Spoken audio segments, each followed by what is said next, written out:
You know, something must be wrong when almost every single song has sex as its basis.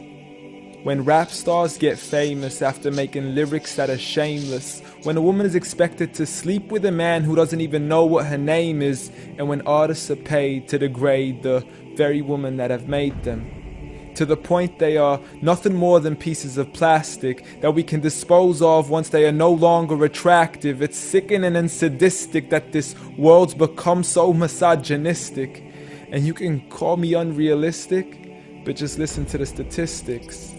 7 in 10 men view porn, while over 75 million are addicted. 68 million requests a day for pornographic pictures, making 1 in 4 searches sexually related.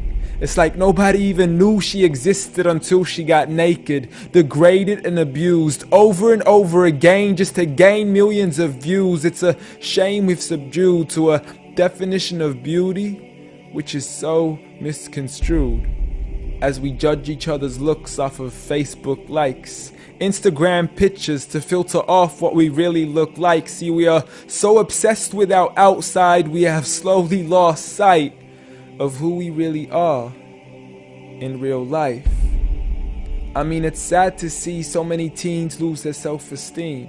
Looking at these magazines thinking they have to look like what they see. Please, you are worth much more than a 2D image on a screen. You are a living, breathing human being. If only you knew what you really mean. Just look into your history books and begin to read of all the girls in the world who were capable to achieve, and you will surely see with certainty females like Fatima al-Fihri, who opened the first ever university, Rufayda al-Islamiyya, the first nurse to perform surgery, and Aisha bint Abi Bakr, the greatest female scholar in eternity. It's a shame you probably haven't even heard of these great female prodigies. Honestly, we don't need to give up our modesty in order to be successful. For you are worth much more than a commodity that is sexual. You have so much more potential if only you knew your worth.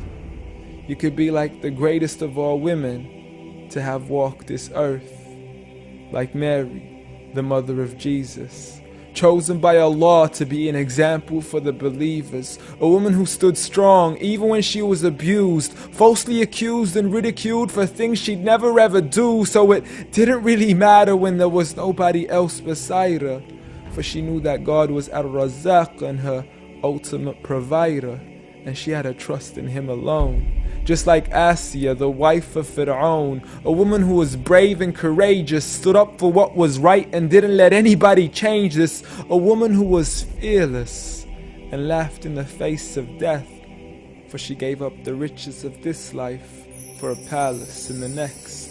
Next up, Khadija, the mother of the believers, a wealthy merchant who had nurtured the Prophet for over 25 years, his first wife, the love of his life, and the mother of his kids. She was the first to believe in him when nobody else ever did. She just is, beyond any words that can make you understand. So much so that even Allah sent her His salam. She was grand, and Allah assured her, just like her daughter, Fatima, the master of all women in paradise, a woman who would shine so bright she was nicknamed as Zahra, the splendid one with the most generous of hearts, a woman who gave up so much of her food she had no choice but to fast. She would fight on behalf of her father even as a little girl. And such are the examples of the greatest woman in the entire world. And it had nothing to do with how they looked, but for who they truly were. So ignore the standard of success defined by society, when God has said that the best of mankind are those who have piety, regardless of your shape, your color, or your race. For God does not look at your bodies, nor does He look at your face. Rather, He looks towards your heart and checks your faith. So at the end of the day, it doesn't matter what the people say or who they think you are, when you could be like the greatest of all women in the eyes of Allah. The greatest woman